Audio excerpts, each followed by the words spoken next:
আসসালামু আলাইকুম ওয়া রাহমাতুল্লাহি ওয়া বারাকাতুহু। ইন্নাল হামদালিল্লাহ ওয়াসসালাতু ওয়াসসালামু আলা রাসূলিল্লাহ ওয়া বা'দ। সম্মানিত দর্শক শ্রোতা, শুরু করছি আইডিএলসির সৌজন্যে ইসলামিক শো আলোকিত প্রতিদিন। আপনারা জানেন এই অনুষ্ঠানে প্রতিদিন কোরআন সুন্নাহর আলোকে আলোকিত জীবন গড়ার নির্দেশনা দেয়া হয়। নির্দেশনা দেন দেশের প্রাজ্ঞ অভিজ্ঞ ইসলামিক স্কলাররা। সেই ধারাবাহিকতায় আজ আমরা আমন্ত্রণ জানিয়েছি দেশের একজন বিশিষ্ট ইসলামী চিন্তাবিদকে।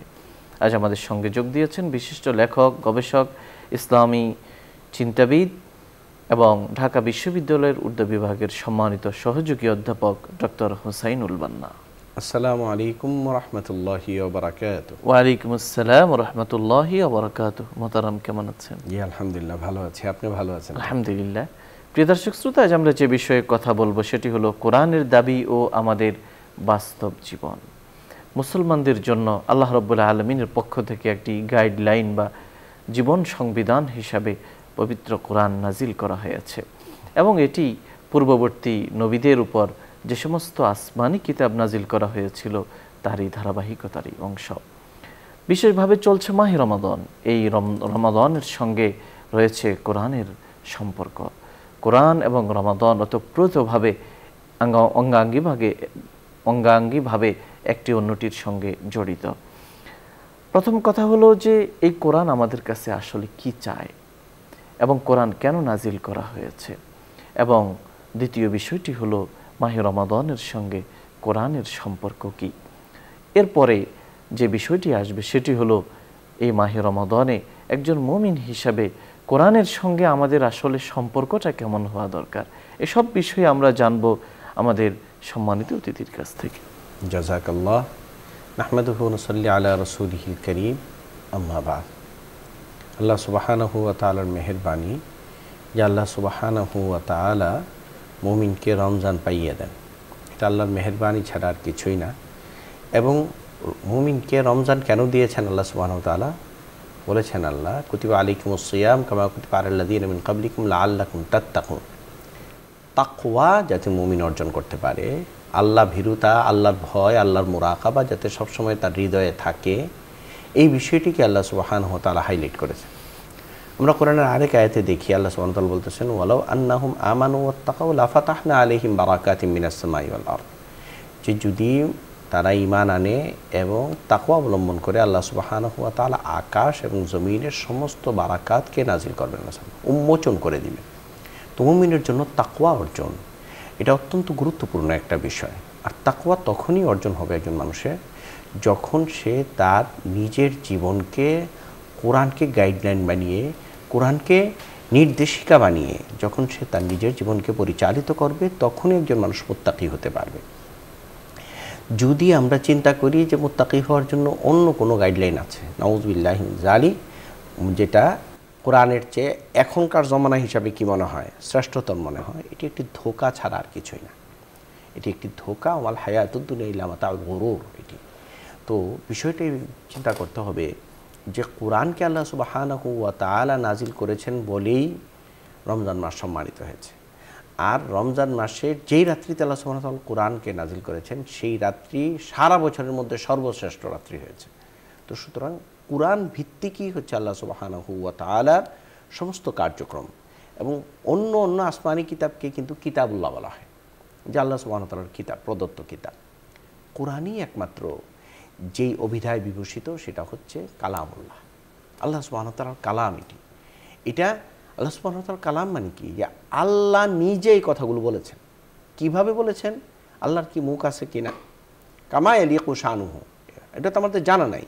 আল্লাহকে তো আমরা ইনশাআল্লাহ, আল্লাহ সুবহানাহু ওয়া তাআলার রাসূল পাক সাল্লাল্লাহু আলাইহি ওয়াসাল্লাম বলেছেন, যেভাবে তোমরা চাঁদকে দেখতে পাও কিয়ামতে জান্নাতে, যে তোমরা ইন্নাকুম সাতারাউনা রাব্বাকুম, তোমরা তোমাদের রবকে দেখবে। ওই দিন হয়তো আমাদের কাছে স্পষ্ট হবে বিষয়টি। এটাকে বলা হয় এই ধরনের হাদিস মানাহু মালুমুন ওয়া কাইফিয়াতুহু মাজহুল, যার অর্থটা আমাদের জানা আছে কিন্তু এর অবস্থাটা আসলে কি, এটা আমাদের কাছে অস্পষ্ট। তো আল্লাহ সুবহানাহু ওয়া তাআলার কালাম হচ্ছে কোরআনে কারীম। এবং কোরআনে কারীম আল্লাহর কালাম বলিয়ে, আল্লাহ যেহেতু অবিনশ্বর, আল্লাহ গায়রে মাখলুক, আল্লাহ সৃষ্ট নয়, তাই আল্লাহর কালাম ও কোরআনে মাজিদও হচ্ছে গায়রে মাখলুক, এটি কিন্তু সৃষ্ট নয়। আল্লাহ সুবহানাহু ওয়া তাআলা যেমন, আল্লাহর কোনো অবিনশ্বর শেষ নেই, কালামুল্লাহরও কোনো দিন কি নেই। শেষ নেই, এবং আল্লাহ সুবহানাহু ওয়া তাআলা নিজেই এর হেফাজতের দায়িত্ব নিয়েছেন। ইন্না নাহনু নাযালনা যিকরা ওয়া ইন্না লাহু লাহাফিজুন। আল্লাহ সুবহানাহু ওয়া তাআলা কোরআনে কারিমে বলেছেন, আল ইয়াউমা আকমালতু লাকুম দীনাকুম ওয়া আতমামতু আলাইকুম নি'মাতি ওয়া রাদিতু লাকুমুল ইসলামা দীনা, যে আমি আমার নিয়ামতকে তোমাদের উপরে পূর্ণ করলাম এবং তোমাদের দিনকে পরিপূর্ণ করে দিলাম আমি। তাই বোঝা গেল কোরআনে কারীম হচ্ছে একজন মুমিনের জন্য কমপ্লিট কোড অফ লাইফ, যেটাকে আমরা বলি, যে জীবনের একেবারে শুরু থেকে নিয়ে শেষ পর্যন্ত আমাদের বাস্তব জীবনের কোরআনের যে নির্দেশনাগুলো, সেগুলোই কোরআনে কারীমের মধ্যে আল্লাহ সুবহানাহু ওয়া তাআলা স্পষ্ট করে উল্লেখ করেছেন। তবে এর ব্যাখ্যার জন্যই আল্লাহ সুবহানাহু ওয়া তাআলা রাসূল পাক সাল্লাল্লাহু আলাইহি ওয়াসাল্লামকে পাঠিয়েছেন। যে বলা হয় যে আল্লাহ সুবহানাহু ওয়া তাআলা, উনি তো আল্লাহ সুবহানাহু ওয়া তাআলার কালামকে বোঝা একজন মানুষের জন্য, মাখলুকের জন্য সম্ভব না। তাই আল্লাহ যেভাবে কিতাবুল্লাহ বা কালামুল্লাহ পাঠিয়েছেন, ওইভাবে রিজালুল্লাহ পাঠিয়েছেন, অর্থাৎ নবীদেরকে পাঠিয়েছেন। যে আল্লাহর আসলে উদ্দেশ্য কি এই আয়াতের দ্বারা, আল্লাহ এখানে আসলে কি চান আমাদের থেকে, এটা আল্লাহ সুবহানাহু ওয়া তাআলা নবীদের মাধ্যমে আমাদেরকে জানিয়ে দিয়েছেন। এই কারণে নবীরা এত শ্রেষ্ঠ মানব, ইনসানে কামেল বলা হয় ওনাদেরকে, এবং ওনাদেরকে ইসমতের, মাসুমের যে একটা সিফাতে, একটা গুণে যে গুণান্বিত করা হয়, এই কারণে যে আল্লাহর কথাকে উনি কী করেছেন, ধারণ করছেন আল্লাহর থেকে সরাসরিভাবে। তো আল্লাহ সুবহানাহু ওয়া তাআলা যেরকম সুবহান, পাক এবং পবিত্র থাকেন, আল্লাহর কথা যিনি ধারণ করেন, আল্লাহ সুবহানাহু ওয়া তাআলা তাকেও কী করেন, পাক এবং পবিত্র রাখেন। এটা হচ্ছে আহলুস সুন্নাত ওয়াল জামাতের একটা আকীদা। এরপরে কোরআনে কারীমকে রাসূল পাক সাল্লাল্লাহু আলাইহি ওয়াসাল্লাম এনে দেখিয়েছেন যে আমাদের জীবনটা আসলে কীরকম হওয়ার দরকার। কি যে কোরআনে কারীমের যে প্রথম আয়াত নাজিল হলো, সেটা হচ্ছে ইকরা বিসমি রাব্বিকাল্লাযী খালাক, read in the name of almighty who created you.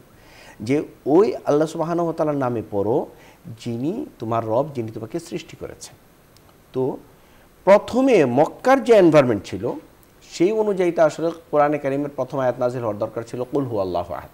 কারণ ওখানে সব মুশরিক, সবাই আল্লাহর সাথে শিরিক করে, যে তোমরা বলো সে আল্লাহ ইজ দ্য ওয়ান, আল্লাহ হচ্ছে একজন।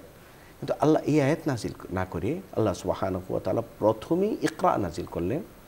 মানে আমাদের প্রত্যেকটা মুমিন মুসলমানের শিক্ষাটা যাতে আল্লাহর নামে শুরু হয়। আমার জীবনের প্রথম শিক্ষা আল্লাহর নামে শুরু হইতে হবে, তাহলেই আমার এই শিক্ষা পরিপূর্ণ হবে, এটা আমাকে পরিপূর্ণ মানবে রূপান্তরিত করবে। এই কারণে প্রথম যে আয়াত নাজিল করলেন আল্লাহ সুবহানাহু ওয়া তাআলা শিক্ষার। আমার বাস্তব জীবনে আমি যেখানেই থাকি, আমি চাই এশিয়ার বাসিন্দা হই, চাই আফ্রিকার কিংবা আমেরিকার কিংবা সৌদি আরবের, যেখানেই আমি থাকি, একজন মুমিন হিসাবে আমার সন্তানের এবং আমার নিজের শিক্ষাটাও আল্লাহ সুবহানাহু ওয়া তাআলার নামেই যদি শুরু হয়, তাহলে কোরআন ভিত্তিক আমার শিক্ষা শুরু হলো। আর যদি আল্লাহর নাম ছাড়া অন্য নামে শুরু হয়, তাহলে চিন্তা করতে হবে যে না, এটা আমার কি হয়নি, কোরআন ভিত্তিক কোরআনের যে দিক নির্দেশনা, সেই অনুযায়ী আমার কি হয়নি, আসলে আমার জীবনটা শুরু করতে পারিনি, বা আমার সন্তানের জীবনকে আমি শুরু করতে পারিনি। বড় আফসোসের বিষয় হচ্ছে এটা, যে আজকাল আমরা করি যে আমার সন্তানের পড়াটা মক্কা মদিনার ইমাম সাহেব তো দূরের কথা, আমাদের এলাকার ইমাম সাহেবের তেলাওয়াতের সাথেও যে মিলতেছে না, এটা নিয়ে আমি কোনো ওয়ারিড না, আমি চিন্তা করি না। আমরা বলি মানে কোরআন রিড করা, রিসাইট করা কোরআন, এটার জন্য একটা নিয়ম আছে, এটার সাথে কিন্তু আরবি ভাষার কোনো সম্পর্ক নেই। কোরআন পড়ার জন্য আলাদা নিয়ম, কারণ আল্লাহ সুবহানাহু ওয়া তাআলা থেকে প্রদত্ত, যেটা আল্লাহ সুবহানাহু ওয়া তাআলা কোরআনে কারীমে ওয়ারাত্তিলিল কোরআন তারতিলা বলেছেন। কোরআন রিসাইট করাকে আমরা বলি কি, যে আরবি পড়ে, মানে আরবির আমরা প্রয়োজনীয়তাটা, এটা কোরআন রিসাইট বা কোরআন তেলাওয়াত করতে পারে, এর সাথে সীমাবদ্ধ করে ফেলেছি।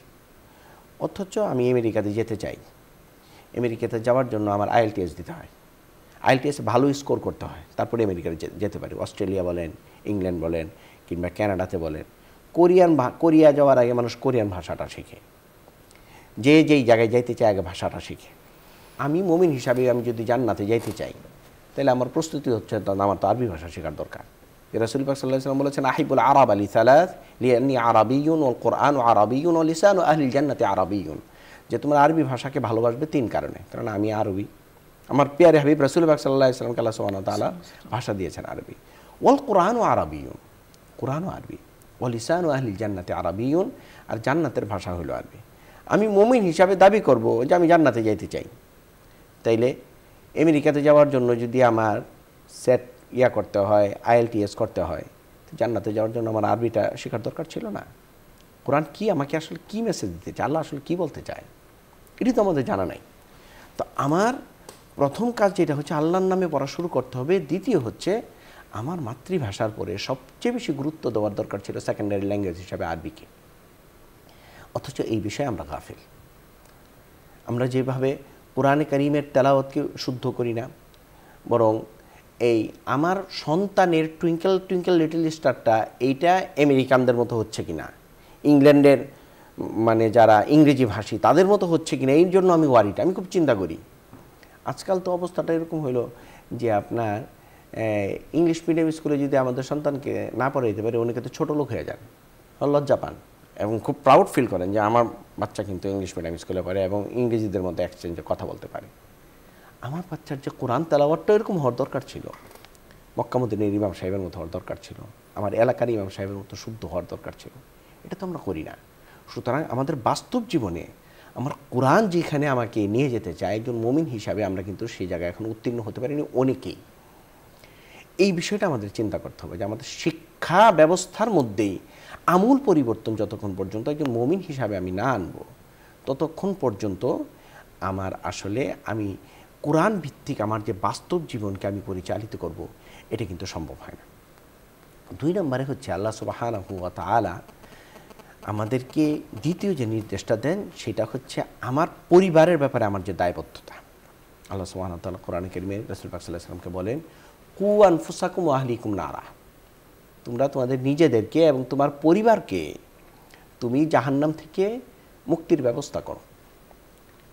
এইটা হচ্ছে একজন মুমিনের জীবনের প্রধান টার্গেট হওয়ার দরকার।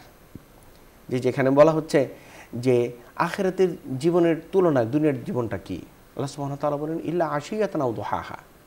এটা হচ্ছে যেন আখিরাতের দিনের তুলনায় এটা সকালের একটা সময় বা বিকালের একটা সময়, এত সংক্ষিপ্ত সময়ের জন্য আসে। আচ্ছা, আমি 60 বছর বা 70 বছরের জিন্দগির জন্য আমি পৃথিবীতে আসছি, আমার 30 বছর তো আমার আব্বা আম্মার কাছে আমার কাটে, কেবল আমার কেরিয়ার বিল্ড আপ করবো, আমি একজন শিক্ষিত হব, এই হব এই হব। পরের 60 বছরের জন্য, কারণ 60 বছর 59 বছর হলেই আজকাল সরকার বলে কি যে তুমি রিটায়ার্ড। তো এই 30-29 বছরের জিন্দিগির জন্য আমার সন্তানকে আমি এত কসরত করে, এই বিশেষ করে আজকালের আমাদের আম্মাদের তো আলহামদুলিল্লাহ এত পরিশ্রম তো আমাদের জন্য করেন নাই।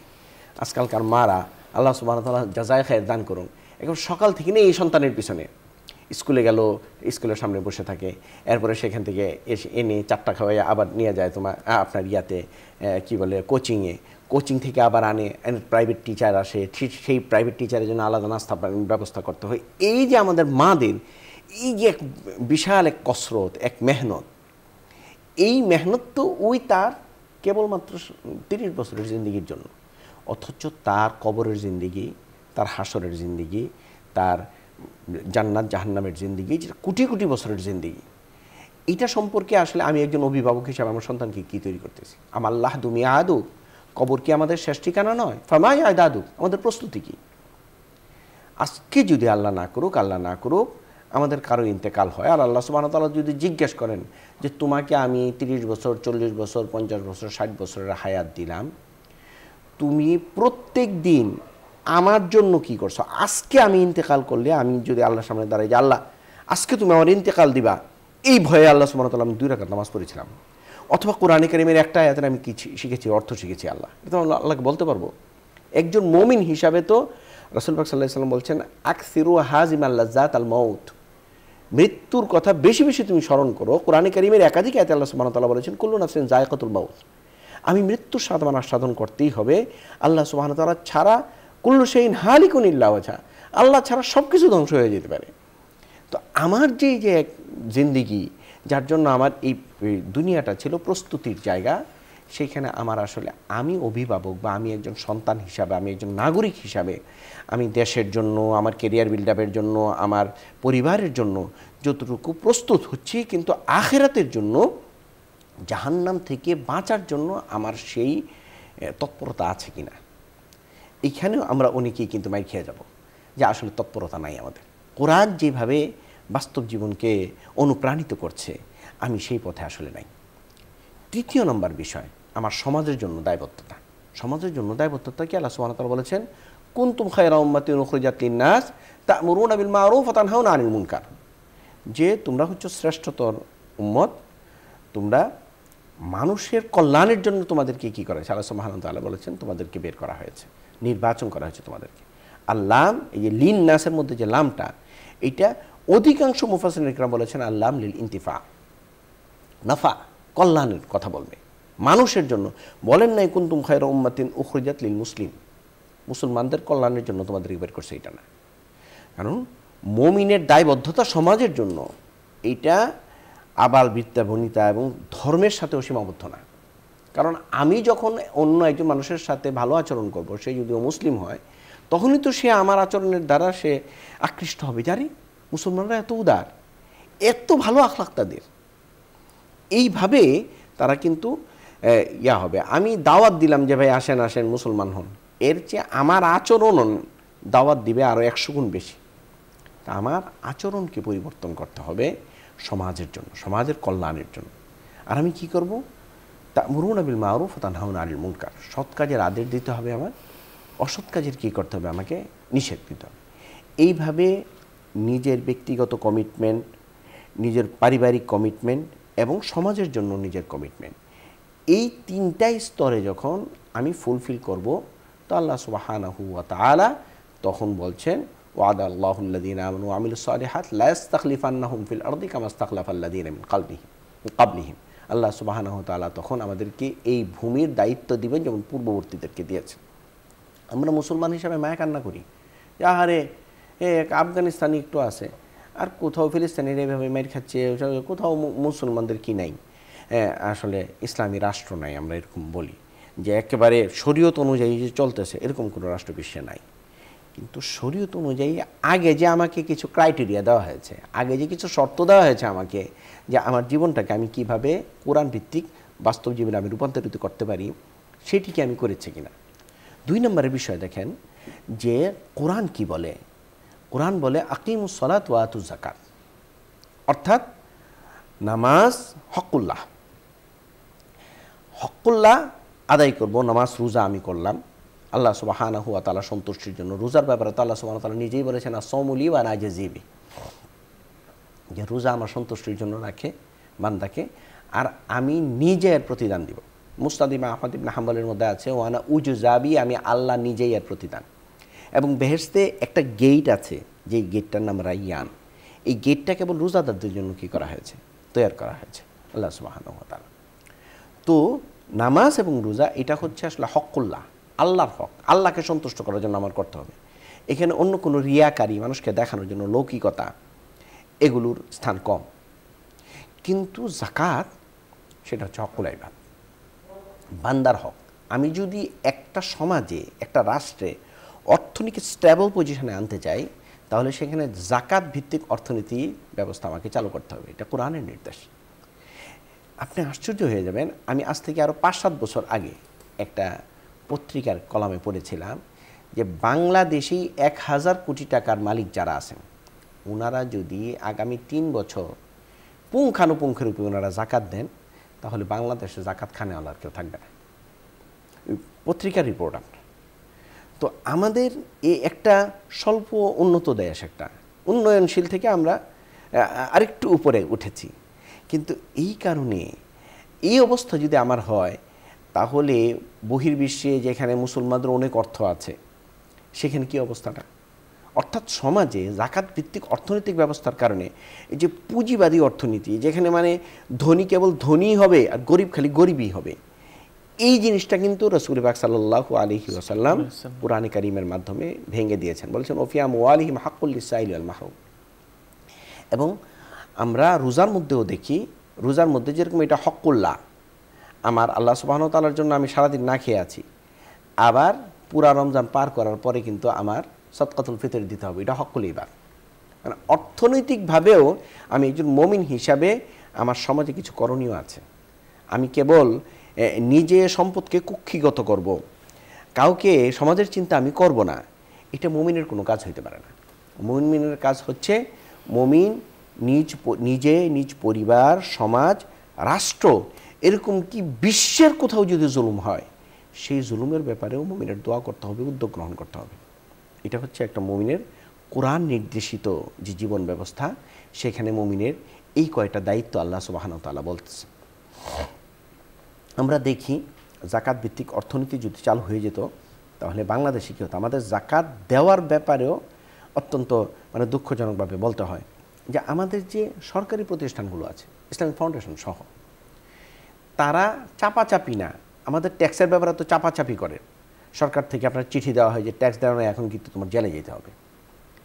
জাকাতের ব্যাপারে যদি এতটুকু করা হইতো যে যারা এরকমভাবে অর্থশালী আছে ওনাদেরকে কেবল একটা চিঠি দেওয়া যে আপনি কী দেন, পুঙ্খানুপুঙ্খরূপে জাকাত দেন, এই ব্যবস্থাটা আমাদের দেশে নেই। এরপরে জাকাতের কনসেপ্ট কী? জাকাতের কনসেপ্ট হচ্ছে আসলে সমাজের হতদরিদ্র মানুষগুলো দায় দায়িত্ব নেওয়া। আমার এটা কোনো অনুগ্রহ না। আমাদের সমাজে জাকাতের শাড়ি নামে যেই শাড়িটা চালু আছে সেটা হচ্ছে সবচেয়ে নিম্নমানের শাড়ি। জাকাতের লুঙ্গি নামে যে লুঙ্গিটা চালু আছে সেটা হচ্ছে সমাজের সবচেয়ে, এক ধোয়ার পরে এই লুঙ্গি আর পরার উপযুক্ত থাকে না। তো আমরা কি করি, 1 লক্ষ টাকা 2.5 লাখ টাকা 2.5 টাকা জাকাত এটা দিতে পারি আমরা, কিন্তু 1 কোটি টাকায় যখন 2.5 লক্ষ টাকা জাকাত হয়ে যায় তখন আমরা অনেকে থোক দিই। এতে কিন্তু জাকাত আদায় হয় না। আমার জাকাত হচ্ছে পুঙ্খানুপুঙ্খরূপে হিসাব করে আমার কি করতে হবে, গরিবদের বাড়িতে যাই আমার পৌঁছায় দিতে হবে। এটা এরকম না যে মাইকে এলান করলাম অমুক সাহেব আজকে জাকাত দিবে, এরপরে গরিবেরা এসে লাইন ধরে, এই 2-3টা ভলান্টিয়ার রাখে যারা হাতে লাঠি নিয়ে কী করে গরিবদেরকে সমানে পিটায় যে লাইন কেন কি করা হইলো, আপনার ত্যাগ করা হইলো। আর এইভাবে কি করে পরে একেবারে সর্বনিম্ন মানের যে লুঙ্গি আর শাড়িগুলি আছে সেগুলি দিয়ে আমরা একটা ফলো করি যে অমুকে কিন্তু জাকাত দিয়েছেন অমুক। ইসলামের বিষয়টা এরকম না। ইসলাম হচ্ছে রোজা এসছে তাকওয়ার জন্য। আর তাকওয়াটা কী জিনিস বলে, আর তাকওয়া হা হুনা রাসূলুল্লাহ সাল্লাল্লাহু আলাইহি ওয়াসাল্লাম দেখাচ্ছে যে তাকওয়া হচ্ছে হৃদয়ের বিষয়। আমার আল্লাহ সুবহানাহু ওয়া তাআলার সাথে যে কমিটমেন্টটা, এই কমিটমেন্টে আমি আসলে কতটুকু সফল, এটা ইস্তাফতি নাফসাকা, আস্ক ইয়োরসেলফ, তুমি তোমার নিজেকে জিজ্ঞেস করো আমি যে কাজটা করছি আসলেই লিল্লাহি আল্লাহ সুবহানাহু ওয়া তাআলার জন্য করছি কিনা, এই অবস্থানটা আমার আছে কিনা। যেটা রোজার মধ্যে আমাদের বাহ্যিক অবস্থা হলো যে না রোজা খাওয়াইতে দিলে আমি বলি যে না খাবো না আমি রোজা, মানে আল্লাহকে আমি বাহ্যিকভাবে ধারণ করতেছি। ভিতরেও আমার যখন দুর্নীতি করতে সুযোগ আসে, রোজা তো হচ্ছে আমার জন্য একটা ট্রেনিংয়ের মতো, যেটা আমাকে বুঝাবে যে তোমার কাছে যখন ভিতরে ভিতরে দুর্নীতি করার, সুদ খাওয়ার, ঘুষ খাওয়ার সুযোগ যখন আসবে তখনও তুমি তোমার হৃদয়ে আল্লাহকে ধারণ করছো না যে না ভাই আমি। আমাদের এখানে আরও প্রহসন হয়, নাউজুবিল্লাহ মিন যালিক, ঈমান চলে যাবে। ফুকাহা ইকরাম বলেছেন যে রোজার দিন আমরা বলি যে, আমি শুনেছি এটা এবং পেপার পত্রিকাও পড়েছি যে ঘুষখোররা বলে কি টাকা ঘুষ দিলেন ভাই, এখন রোজার মাস এখন আর বেশি দিতে হবে, সামনে ঈদ না, এই যে কথাগুলো বলা। আবার দেখা যায় উনি আলহামদুলিল্লাহ বলে এই টাকা ধরে না, খুলে ড্রয়ার খুলে বলে এখানে রাখেন, পরে বলে নামাজের সময় হয়েছে নামাজটা পড়ে আসি। আজকাল রোজা আলহামদুলিল্লাহ কোন মানুষ, সবাই নয়, মানুষের মধ্যে এই ধরনের প্রবণতাও দেখা যায়। যারা এই ধরনের কাজ করেন ফুকাহা ইকরাম ওনাদের ঈমান চলে যাওয়ার সম্ভাবনা বলেছেন, এত মারাত্মক জিনিস। তো কোরআনে জাকাত ভিত্তিক অর্থনীতিকে যেভাবে উদ্বুদ্ধ করা হয়েছে, সুদ ভিত্তিক অর্থনীতিকে ততটা নিরুৎসাহিত করেছেন কোরআন। এবং অন্যায়ভাবে উপার্জিত যে কোনো অর্থই ইসলাম এটাকে নিষেধ করেছে। আমাদের সমাজে আজকে রন্ধ্রে রন্ধ্রে সুদ, এরকম কি গ্রাম দেশেও পর্যন্ত ছোট ছোট পরিবার ওরা মহাজনের কাছ থেকে সুদ নেয় নেই, সুদের টাকা আনে নেই, এরকম পরিবার পাওয়া অনেক গ্রামেই কঠিন। অথচ আল্লাহ সুবহানাহু ওয়া তাআলা বলতেছেন ওমা আতাইতুম মির রিবা লিয়ারবু ফি আমওয়ালিন নাস ফালা ইয়ারবু ইনদাল্লাহ, যেটা তুমি সুদের কারবার করে মনে করতেছো টাকা বৃদ্ধি হবে, এটা বৃদ্ধি হয় না। ওমা আতাইতুম মিন যাকাতিন তুরিদুনা ওয়াজহাল্লাহ ফাউলাইকা হুমুল মুদাইফুন, আর যাকাত হিসাবে আল্লাহ সুবহানাহু ওয়া তাআলার সন্তুষ্টির জন্য যে লেনদেন আমি করলাম আল্লাহ সুবহানাহু ওয়া তাআলা এটা বাড়ায় দিবেন, আল্লাহর কমিটমেন্ট এটা। তো সুতরাং আমাদের এই সুদ ভিত্তিক অর্থনৈতিক নিরাপত্তা থেকে বের হয়ে আসে জাকাত ভিত্তিক অর্থনৈতিক ব্যবস্থা আমাদের উন্নতি হতে হবে। এখন আমরা যারা জাকাত দিব তাদের চিন্তাটা কি থাকবে? তাদের চিন্তাটা থাকবে এটা যে আমি একটা পরিবারকে স্বাবলম্বী করব, যিনি পরবর্তীতে জাকাত দেওয়ার জন্য কি হবেন, উপযুক্ত হবে। অর্থাৎ আমার কর্মক্ষেত্র তৈরি করা জাকাত ভিত্তিক অর্থনীতি, সেটা প্রয়োজনে আত্মীয় স্বজন থেকেও হতে পারে এবং এটা উত্তম। ফাআতিল কুরবা হাক্কাহু ওয়াল মিসকিন ওয়া ইবনাস সাবিল। আমরা তো জাকাতের ব্যাপারে চিন্তা করি যে আমার ঘরের বুয়াটা অথবা অন্য কোনো জায়গায় কেউ আছে কিনা এটা চিন্তা করি, অথচ আমার ভাই, আমার বোন, আমার ভাগিনা, আমার ভাতিজা যারা এই ধরনের, অনেকে আছে আপনার আমার বোন কিন্তু তার স্বামী অসুস্থ, এমন অসুস্থ যে এখন তার চিকিৎসা করার মতো ক্ষমতা নেই। এই ক্ষেত্রে জাকাত দেওয়া আমার বেশি সওয়াবের কাজ, যে আমার বোনের হেল্প করলাম, সহযোগিতা হলো। আমরা কিন্তু এই ক্ষেত্রে চিন্তা করি যে না বোনকে কেন জাকাত দিব, এই এক মানসিকতা, অথবা চিন্তা করি যে ওকে জাকাত দিলে বা ওকে সহযোগিতা করলে আমার কোনো নাম হইল না, আরেক জায়গায় যখন টাকা দিব তো কী হবে। তা আল্লাহর জন্য কিন্তু এটা হয়নি। তো কোরআন ভিত্তিক অর্থ ব্যবস্থায় বা কোরআন ভিত্তিক জীবন ব্যবস্থায় প্রত্যেকটা কাজ যাতে আল্লাহ সুবহানাহু ওয়া তাআলার সন্তুষ্টির জন্য হয়, ওমা উমিরু ইল্লা লিয়াবুদুল্লাহ মুখলিসিনা লাহুদ্দিন, আল্লাহ সুবহানাহু ওয়া তাআলা সন্তুষ্টির জন্য যখন প্রত্যেকটা আমার কাজ হবে, সেটা আল্লাহ সুবহানাহু ওয়া তাআলার হকের ভিত্তিতে হোক অথবা মানুষের হকের ভিত্তিতে হোক, যখন এই ব্যবস্থায় আমি নিজেকে নিয়ে আসব, তখনই মুমিনের ব্যাপারে আল্লাহ সুবহানাহু ওয়া তাআলা বলেছেন কাদ আফলাহাল মুমিনুন, মুমিন হচ্ছে সফল কাম। এখানে আল্লাযীনা হুম ফি সালাতিহিম খাশিউন আল্লাযীনা হুম আনিল লাগবি মুরিদুন। রমজান এটা খুব গুরুত্বপূর্ণ বিষয়, যে সাহাবায়ে কিরাম রমজানে কী করতেন। যে রাসূল পাক সাল্লাল্লাহু আলাইহি ওয়াসাল্লাম বলেছেন যে মরা ভাইয়ের গোশত খায় যে অন্য মানুষ গীবত করে।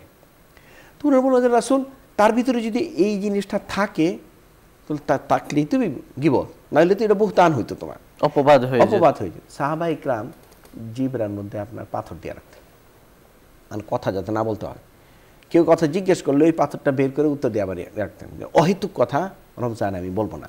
এইটা রমজানে আমার জন্য একটা ট্রেনিং হতে পারে, কারণ যখন আমি কথা বেশি বলা শুরু করব তখনই কিন্তু আমরা অহেতুক কথা বলি, এবং অনেক সময় আসে খেলার ছলে আমরা মিথ্যা কথা বলি।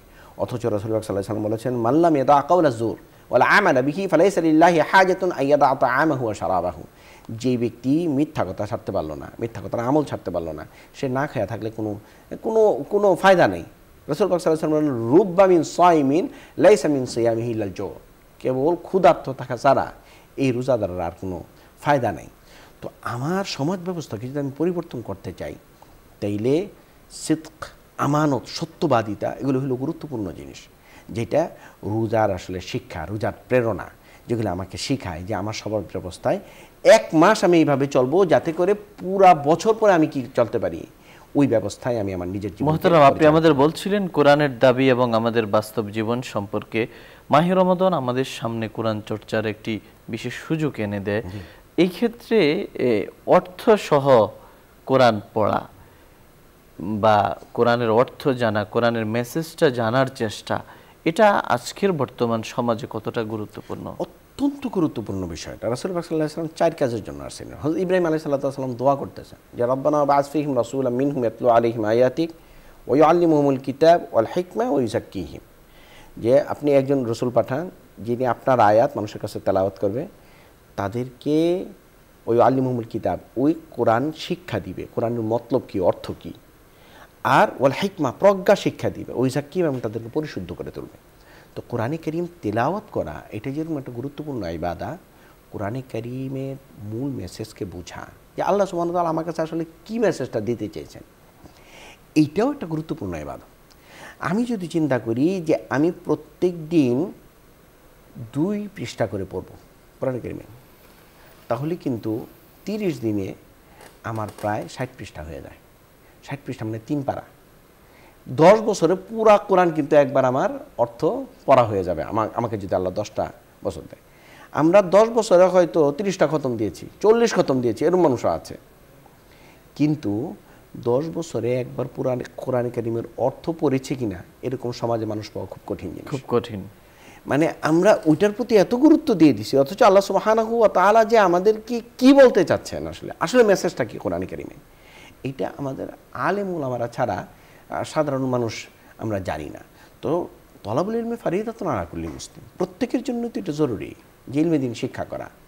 আমি ইঞ্জিনিয়ার হয়েছি বলে যে আমি কোরআন পড়তে পারবো না, কোরআনে তো এই আপনার এই সিস্টেমটা নাই, এই দাসত্বের সিস্টেম বা এই ফেসিবাদের সিস্টেমটা আসলে কোরআনে নাই, যে কোরআন কেবলমাত্র খালি আলেম ওলামারাই পড়বে, বা কোরআন অন্য ধর্মে যেরকম আছে যে পাদ্রীরাই কেবল এটা পড়বে, ধর্মযাজকরা এই কাজটা করবে, অন্যরা কেউ করতে পারবে না, অন্যরা করলে অপবিত্র হয়ে যায় ধর্মগ্রন্থ। কোরআনে কারীম তো এরকম না।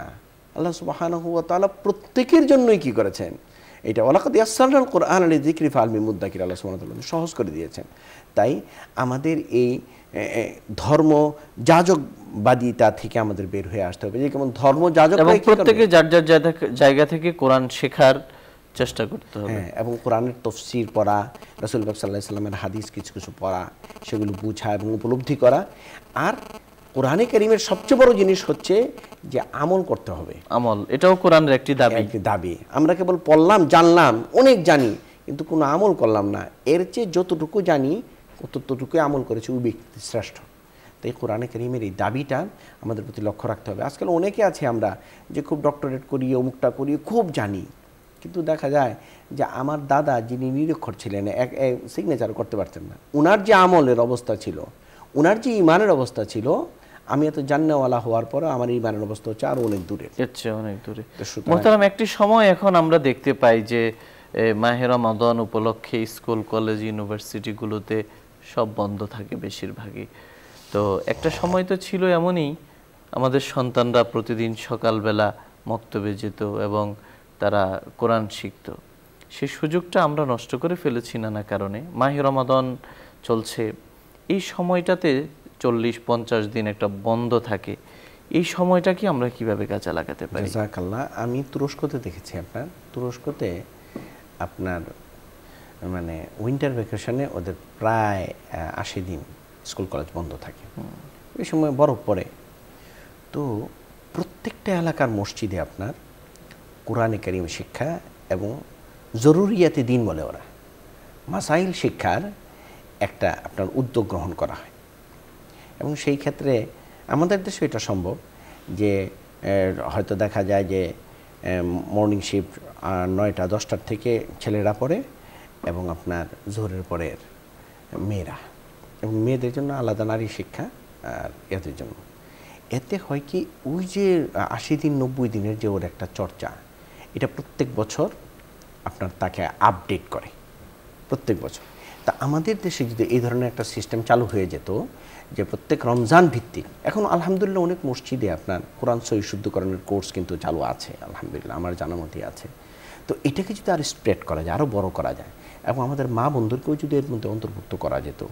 আমরা তো করতে করতে, ধর্মকে কক্ষিগত করতে করতে এইভাবে করেছি যে এখন মা বোনদের মানে মসজিদে যাওয়াটা একটা অকল্পনীয় বিষয়, অথচ মা বোনরা কিন্তু অন্য জায়গায় বের হচ্ছে। সাহাবীদের যুগে যেটা ছিল বা তাবিঈনদের যুগে যে মা বোনেরা বেরই হতেন না, এই কারণে ওনাদের ঘরে শিক্ষার ব্যবস্থা ছিল, কিন্তু বের হচ্ছেন ওনারা। ওনাদের জন্য যদি মসজিদমুখী জীবন ব্যবস্থার যেই ইয়াগুলো আমরা উন্নত বিশ্বে দেখি, উন্নত বিশ্বে কিন্তু প্রত্যেকটা মসজিদ হচ্ছে একটা কমপ্লেক্স, এবং আপনি আশ্চর্য হয়ে যাবেন আমেরিকার অধিকাংশ মসজিদের মধ্যে জিম আছে, জিমে পুরুষের জন্য আলাদা জায়গা, মহিলাদের জন্য আলাদা জায়গা, মানে এত ওরা স্প্রেড করেছে, কমপ্লেক্সটাকে এইভাবে তৈরি করেছে। আমাদেরও নিজের চিন্তা চেতনাকে প্রসারিত করতে হবে, যাতে করে আমাদের মা বোনেরা, একটা মা যদি ঠিক হয়ে যায়, একজন মা যদি দিনদার হয়ে যায়, তাহলে কিন্তু ফ্যামিলি পরিবার দাঁড়িয়ে যাবে। তো কয়েকটি পরিবার যদি দাঁড়িয়ে যায়, একটা সমাজ বদলে যাবে। একটা সমাজ বদলে গেলে একটা রাষ্ট্র বদলে যাবে। তো বিষয়গুলিকে এইভাবে আমরা যদি টার্গেট করে আমরা যদি এই উদ্যোগগুলো গ্রহণ করতে পারি, এবং একটা সিলেবাস যদি আমরা তৈরি করতে পারি, যে নিজের ইচ্ছা মতো পড়ে এলাম তা না, যে জরুরিয়াতে দিনে আমাদের উলামা ইকরাম যারা সিনিয়ররা আছেন তারা একটা দাঁড় করাইলেন যে জরুরিয়াতে দিনের মধ্যে কি কি বিষয় আছে, এগুলি আমাদের সমাজের চাহিদার পরিপ্রেক্ষিতে সেগুলো আমরা শিখাইলাম। তার সাথে সাথে কোরআন এবং হাদিসের যে মূল মেসেজগুলো সেগুলো যদি আমাদের সামনে আসে, তাহলে এক্ষেত্রে দুইটা ফায়দা। একটা হলো আমার সমাজ একটা দুর্নীতিমুক্ত সমাজ হবে, আর 2 নম্বরে হচ্ছে আমি একটা রাষ্ট্র পাবো এরকম যে রাষ্ট্রের প্রতিটা ক্ষেত্রে নিষ্ঠাবান মুমিন থাকবে। আমার রাষ্ট্রে নিষ্ঠাবান মুমিন পাওয়া অনেক রাষ্ট্রে অনেক জায়গাতেই কঠিন। তো সুতরাং বিষয়গুলোকে এইভাবে যদি সুদূর প্রসারী হিসাবে আমরা চিন্তা ভাবনা করি, তাহলে কোরআন ভিত্তিক যে জীবন বাস্তবায়ন করার কথা রাসূল পাক সাল্লাল্লাহু আলাইহি ওয়াসাল্লাম সুদীর্ঘ 23 বছরের জিন্দেগিতে এবং সাহাবায়ে কিরাম দেখিয়ে দিয়ে গেছেন, সেই অনুপাতে কিন্তু আমরা আমাদের জীবনকে পরিচালিত করতে পারলে আমি সফল কাম। আর না হয় আমি হয়তো 2-4 বলি ইংরেজি বলতে পারবো, অনেক কথা, কিন্তু মুমিন হিসাবে আমি আসলে ব্যর্থ। শুকরিয়া মুহতারাম, আপনি আমাদের বলছিলেন কোরআনের দাবি ও বাস্তব জীবন সম্পর্কে।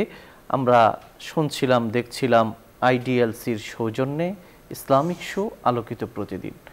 এই পর্যায়ে আমরা সংক্ষিপ্ত মোনাজাতে অংশগ্রহণ করব। আপনারা চাইলে আমাদের সঙ্গে মোনাজাতে শামিল হতে পারেন। দুরূদ শরীফ পড়ি। আল্লাহুম্মা সাল্লি আলা মুহাম্মাদিন ওয়া আলা আলি মুহাম্মাদ كما صليت على إبراهيم وعلى آل إبراهيم إنك حميد مجيد اللهم بارك على محمد وعلى آل محمد كما باركت على إبراهيم وعلى آل إبراهيم إنك حميد مجيد اللهم آمين اللهم صل على سيدنا محمد وأنزله المقعد المقرب عندك اللهم رب هذه الدعوة القائمة والصلاة النافعة صل على محمد وارض عنا رضا لا تسخط بعده أبدا يا رب لك الحمد كما ينبغي لجلال وجهك وعظيم سلطانك اللهم أنت ربي لا إله إلا أنت يا حنان يا منان يا بديع السماوات والأرض يا ذا الجلال والإكرام اللهم أنت ربي لا إله إلا أنت ماض في حكم عدل في قضاء أسألك بكل اسم هو لك سميت به نفسك أو علمته أحدا من خلقك أو استأثرت به في علم الغيب عندك أن تجعل القرآن العظيم ربيع قلبي وجلاء حزني وذهاب همي يا حي يا قيوم برحمتك نستغيث মালিক মাবুদ আমরা যেগুলো আলোচনা করলাম মালিক এবং যে আলোচনা আমরা শুনলাম তুমি মেহেরবানি করে এই আলোচনাগুলোর উপরে এই কথাগুলোর উপরে আমাদেরকে আমল করার তৌফিক দান করো মাবুদ তুমি মেহেরবানি করে আমাদের ভাই বোনেরা যারা রোজা রেখেছেন আমাদের সকলের রোজাগুলিকে তুমি কবুল ও মঞ্জুর করে নাও মালিক তুমি যেভাবে বলেছো আসসামুলি ওয়ানা যে জিবি তুমি নিজে পুরস্কৃত করবে এই ধরনের রোজা আমাদেরকে রাখার তৌফিক দান করো মাহবুদ কোরআনে করিম নাজিল হয়েছে বলে রমজান মাস এরকম শ্রেষ্ঠ মাস মালিক গো মাহবুদ তুমি মেহেরবানি করে কোরআন যেভাবে নির্দেশ দিয়েছেন রাসূল পাক সাল্লাল্লাহু আলাইহি সাল্লামের সিরাত সাহাবা ইকরামের জীবনের আলোকে নিজের জীবনকে পরিচালিত করার তৌফিক দান করো মাহবুদ এই রমজান মাস উপলক্ষে কবরের আযাব তুমি বন্ধ করে দিয়েছো মালিক আমাদের অনেক মৃত আত্মীয় স্বজন আছে তাদের কী অবস্থা আমরা জানি না মালিক তুমি মেহেরবানি করে আজকে এই রমজান উপলক্ষে তুমি যে কবরের আযাব বন্ধ করে দিয়েছো আর চালু করো না মালিক মাহবুদ গো তুমি মেহেরবানি করে আমাদের এখানে যারা হাত তুলেছেন তাদের মধ্যে যারা ছাত্র আছে তুমি পড়াশোনায় উন্নতি দান করো যারা ব্যবসায়ী আছে ব্যবসায় উন্নতি দান করো যারা মাহবুদ চাকরিজীবী আছে তাদের চাকরিতে উন্নতি দান করো মালিক আমাদের এই অনুষ্ঠানের যারা পৃষ্ঠপোষকতা করেছেন যারা অর্থ দিয়ে সহযোগিতা করেছেন মালিক যারা মাহবুদ বিভিন্নভাবে এই অনুষ্ঠানকে প্রচারের জন্য মেহনত করেছেন তাদের সকলকে তুমি কবুল মঞ্জুর করে নাও তাদেরকে মাহবুদ তুমি নেক হায়াত দান করো সমস্ত রকমের বালা মুসিবত থেকে তুমি হেফাজত করো মাহবুদ তুমি মেহেরবানি করে তুমি দয়া করে মায়া করে উম্মতে মুসলিমাকে তুমি হেফাজত করো মাহবুদ গো আজকে আমরা তো নির্দ্বিধায় নিশ্চিন্তে রোজা রাখতে পারতেছি আমাদের পৃথিবীর অনেক জায়গায় তোমার পেয়ারে হাবিবের উম্মত খুব আমলওয়ালা মানুষ এরকমও না খালি তোমার পেয়ারে হাবিবের উম্মত এই নামের কারণে তারা মাইর খেয়েতেছে মালিক মাহবুদ গো তুমি মেহেরবানি করে যারা এইভাবে অত্যাচার করতেছে তাদের সকলকে তুমি হেদায়েত দিয়েই দাও মালিক মাহবুদ গো তুমি বিশেষ করে আমাদের ফিলিস্তিনের মুসলমান ভাই বোনদেরকে তুমি হেফাজত করো চীনের মুসলমানদেরকে হেফাজত করো ভারতের মুসলমানদেরকে হেফাজত করো মাহবুদ গো তুমি মেহেরবানি করে আমাদের দেশের সমস্ত কল্যাণ দান করো সমস্ত অকল্যাণ থেকে আমাদেরকে হেফাজত করো আল্লাহুম্মা আহসিন আকিবাতানা ফিল উমুরি কুল্লিহা ওয়াজিরনা মিন খিজিদ দুনিয়া ওয়া আযাবিল আখিরা ওয়া সাল্লাল্লাহু তাআলা আলা খাইরি খালকিহি সাইয়্যিদিনা মুহাম্মদ ওয়া আলা আলিহি ওয়া সাহবিহি আজমাইন আমিন আমিন আমিন বিরহমাতিকা ইয়া আরহামার রাহিমিন। প্রিয় দর্শক শ্রোতা দেখছিলেন আইডিএলসির সৌজন্যে ইসলামিক শো আলোকিত প্রতিদিন আমাদের সঙ্গে থাকার জন্য ধন্যবাদ। ওয়া আলাইনা ইল্লাল বালাগ। আসসালামু আলাইকুম ওয়া রাহমাতুল্লাহি ওয়া বারাকাতুহু।